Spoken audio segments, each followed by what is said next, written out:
Hey, you alive? Yeah, I'm alive. Hijikata had appeared in the doorway, his sword already drawn and shining in the moonlight. Ah yeah. The Fury spun to attack Hijikata, but the commander's sword was faster. Ah yeah. His twisted cry reverberated from the walls of the room, but he still stood despite the wound Hijikata had given him, sword in hand. Get over here, now. Yep, okay. As I ran to his side, I heard the other footsteps, pounding down the hallway, and in mere moments, they resolved into the figures of the other captains. Shit, this is bad. I don't think he can even understand us. Yeah, he's too far gone. We can't let him live. At some unspoken signal, a chorus of blades slid from their scabbards. Shin Sano, don't screw this up. Who the hell do you think we are, Heisuke? If a captain can't take out a simple soldier, even if he's a Fury, they'd have to resign, assuming he was bad. They fanned out quickly, surrounding the wounded soldier. There was no escape. Captains all attacked at once, and the Fury died almost instantly. Just... got him. Except it was over. Or so I had thought. But it hadn't been only the captains who had heard my cry for help. What's going on in here? Damn it. What on earth happened to that man? Oh, this room has been stained with blood. How savage. His voice and his face filled with shock and horror.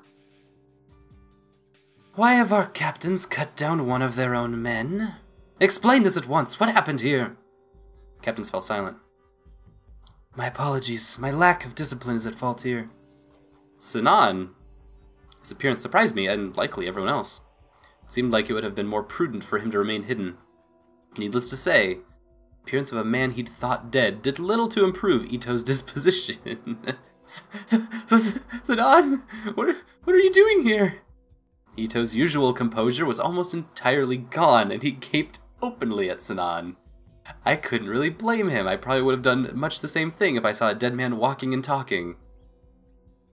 I will explain later, but first we must clean up this mess. Sinan's face looked tight and drained. As the commander of the Fury Corps, he likely felt responsible for what had happened, as the man who'd gone mad was supposed to have been under his control. Not to mention that I'm here, and he's kind of been quite responsible for me in a lot of ways as well, and vice versa. As I've actually helped him a lot too, so we've got a relationship, and yeah. Sucks. Sorry, Sinan. It's not your fault, Sinan. It's just a side effect of the treatment, right? There's nothing you could do. What? What are you saying? Treatment? What are they talking about, Sinan? I'm afraid I can't divulge that information. Sinan's gaze slid to Ito for a moment, but he said nothing further. After all, what could he possibly say? How could one admit that they'd been creating inhuman monsters in secret out of one's own soldiers? Ito's composure regained at last. He leveled a glare at Sinan. I was told that Sinan had passed away, and with no reason to doubt the information, I believed that it was true. I see now that you've all conspired against me. I am the deputy commander of the Shinsengumi. To do all of this without informing me? I dearly hope you have a satisfactory explanation. If all you're gonna do is bitch, why don't you do us all a favor and shut up? How dare you speak to me in such a manner? Hijikata? You... Calm down now, Ito. I'm sure Toshi didn't mean to snap. We're just all a little on edge right now. You gotta understand. Oh, I understand, all right. I understand that you are savages, each and every one of you. I cannot abide the company of such uncivilized cretins any longer. As for you, Sinan, when you are finished here, I expect to hear why you are not in fact deceased and why this was hidden from me. Oh my god, Ito, be cool. Like, chill out. It's just like some living guy you thought was dead. No big deal. But that happens like all the time. Are you listening to me, Sinan? Oh dear. Sinan's having a little bit of episode here. Something wrong with him. His face was twisted pain. He didn't seem to respond at all, no matter how much I shouted his name. Oh god, what's wrong, Sinan? Sinan, oh dear. Chizuru, get back.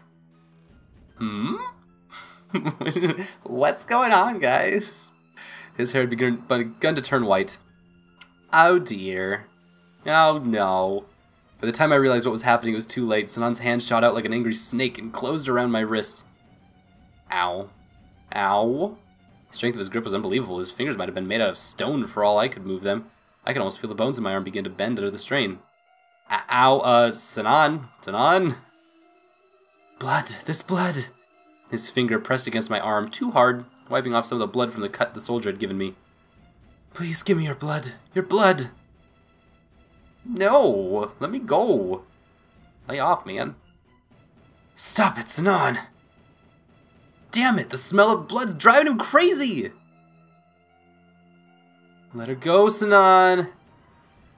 Each man still had his hand on his sword, and I could see the hesitation in their eyes. It was Hijikata who finally spoke. Hold him down. We're gonna have to get a little rough. Damn it, I guess we don't have a choice. Sorry about this, Sinan. I can't let you hurt Chizuru! Moved into a circle around Sinan, their blades glinting. Are you gonna kill Sinan? I can't allow you to do that? Ito, it's dangerous here. We should just leave this to Toshi and the guys. Come on, come on. Let's go have a talk. Kondo, what are you? Unhand me. You go, Kondo. You can take him away. Kondo pulled a struggling Ito from the room and off down the hall. Just kind of toss him over your shoulder and just walk out. Those two are so cute together. Good. Now we've just got to take care of him. It's not gonna be easy. Sinan's always been pretty strong, and now he's, well, you know. Blood.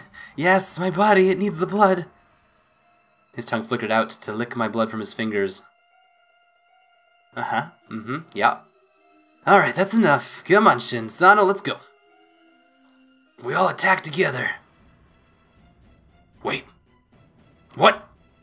What? We don't have all night. You just gotta lay off. Lay off. He's doing something. He's doing a thing. Sound noises. Sinan, what is going on? Like, what is your problem right now? What happened? Madness was gone from Sinan's eyes, and his hair was quickly fading to black to its normal color. Sinan? Yukimura, what am I doing here? Oh, thank goodness. Everything's okay. You're yourself again. Well done. I was relieved to see they hadn't been forced to cut Sinan down, but why did he return to normal? The hell just happened? Your guess is as good as mine. Hell if I know. Captains weren't the only one confused. Sinan himself seemed to be just as surprised as this sudden transformation. I see, so I went mad, just like the others. Then all of a sudden you were normal again. I just can't understand how. How? I don't know. We could figure that out later. First, we gotta clean this blood up from this room. Someone get rid of that body. That floor mat's gonna have to go. And we're gonna have to replace this door. Each of them moved to begin some task that needed doing, and Hijikata turned towards me. Little quick interior decorating, no big deal. Just get the blood out of here, put everything back. We'll make it nice and new. It'll look great. It'll look great. You, meh. Yes, of course. I will help too. You're hurt. What you need to do is rest. Oh no, I'm the antivirus, aren't I? It's my blood, isn't it? Since you obviously can't use your room, you can stay in mine for tonight. Your room? Sure, okay. Do I have a choice? Go. Yes, sir. Okay, yes, sir. I'll stay in your room. I had no desire to remain in this blood-soaked room any longer than I had to. It took me only minutes to reach Hijikata's room. Oh, dang. Is it morning already? The sun was peeking through the window, and outside I could hear twitters. I could hear twitters and chirps of birdsong. Oh, right. The room I was in wasn't mine. It took me a moment to remember whose room it was, and then all the events of the previous night crowded back into my memory. I saw vividly The man who had gone mad with bloodlust felt the sting as his sword bit into my arm. I got cut. Looked down at my arm. I had wrapped it in bandages the night before after insisting that I could handle it myself, being the daughter of a doctor. Slowly I lifted it, then moved it in a circle. The cut had bled a lot, but fortunately it hadn't been particularly deep. Aw yeah! And we're Yukimura, so we'll heal it up just fine. We'll Wolverine it, no big deal. Moved my arm some more. Didn't hurt.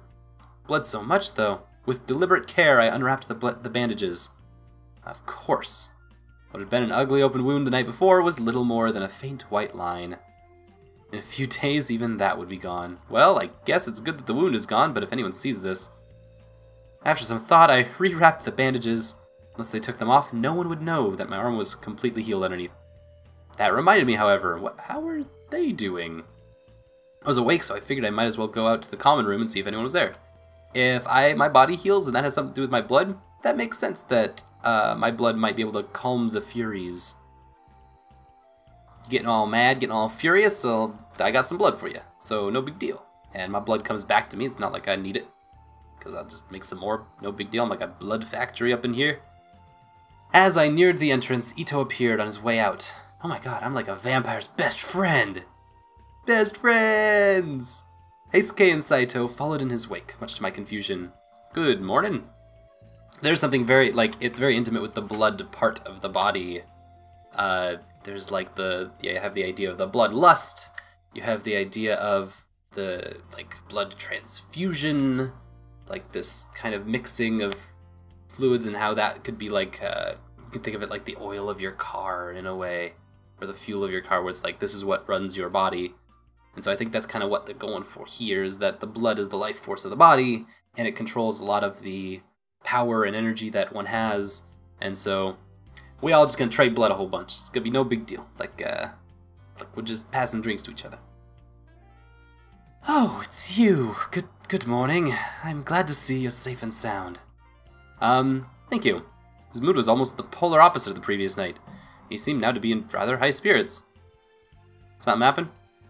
What's up, Ito? Ah, would you like to know? Yes. No, I'm actually quite concerned. I won't tell you. Fine. Well, you'll learn soon enough. Isn't that right, Todo? Saito? What? Oh, snap. What's going on? Cocked an eyebrow at Heisuke and Saito. Yeah, I guess. The moment our eyes met, he looked away. That seemed odd. Saito? You have no need for this information just now. Unlike his companion, Saito met my gaze straight on, but his eyes were flat and utterly devoid of any emotion. Oh no, Ito didn't leave to go get companions. He left to put a base somewhere else. No, he's gonna take people from me. We should go, Ito. Yeah. See you, Chizuru. Then they were gone, leaving me to wonder just what had happened. Don't take my boys from me! Ino, what's going on? Are you sure it's alright for you to be up and about already? Ino and Shimada looked up as soon as I stepped into the common room. I'm fine, I slept really well. I feel a lot better. That's great, I'm sorry what happened to you though. Does your cut hurt? Oh, well, actually, it wasn't very deep. It barely hurts at all. Couldn't tell him the truth, of course, that it was almost completely healed. Oh, I ran into Ito on my way. Did something happen? Ah, so you saw them, huh? He frowned. He said something weird. Heisuke and Saito are acting kind of weird, too. Yeah, well, Ito and some others are leaving. They're going to form a new group, different from the Shinsengumi. What? Is that okay? Is that even legal? We had a meeting this morning with the Chief and Commander Hijikata. Great. What's up, Kondo? Guardians of the Imperial Tomb? Yes, I intend to take some of my comrades and leave. We will be appointed official guardians of the Imperial Mausoleum. I have been considering such a move for some time now, but after last night's excitement, I felt this was the right time. I knew when I joined the Shinsengumi that my imperialism might not be welcome, but I thought we could work past that. I see now that I was mistaken. Just spit it out, Ito. You want to split up the Shinsengumi? Call it what you like, but I can no longer remain in the company of such savages as yourself. If you insist, then I will do as you ask. You must remember, however, that last night's incident is a result of orders from the Shogunate. We can't allow you to reveal this secret. Then I propose a deal. Allow me to depart peacefully, and in return I will remain silent. I also wish to bring several of your men with me. Very well, but anyone you wish to take must agree to leave. Of course. I will naturally maintain the fiction that we intend to cooperate with one another. A stance that will no doubt benefit both of us. Cooperation, fine. Doshi, what do you think? It's your decision, not mine. Damn it. It's Heisuke and Saito. Yeah, they're leaving with Ito. I confess I'm rather surprised. No. Then would that mean I'd never see him again? Don't worry. Remember what I said? We're gonna keep relations amicable between our two organizations. Kondo. We all know what that means. Couldn't shake the feeling that something terrible was going to befall the Shinsengumi and its members. You aren't going to let the men interact with the guard, though, right? The expression on his face was likely a mirror of my own. Of course not. He gets to leave. That doesn't mean I'm going to let him get away with whatever he wants. But is that okay? I mean, Ito and the others leaving? Ito and his men leaving isn't a problem. Hijikata's voice was flat, but unconcerned. Although I was a little surprised that Heisuke and Saito decided to go with that snake. I would say it was more than a little. From there, the conversation moved on to discussion of politics and the like that was beyond my ability to follow. And what could I have said anyway? The decision had already been made, and there was nothing I could do to have said to change it. Oh, they're gonna brush it under the rug. I want to know why they left. Like, why did they politically, decide that they should pack up and go? They got a good gig here. What could Ito have given to them that would have been like, we're gonna take that? I got up quietly, and I left the common room. Dang.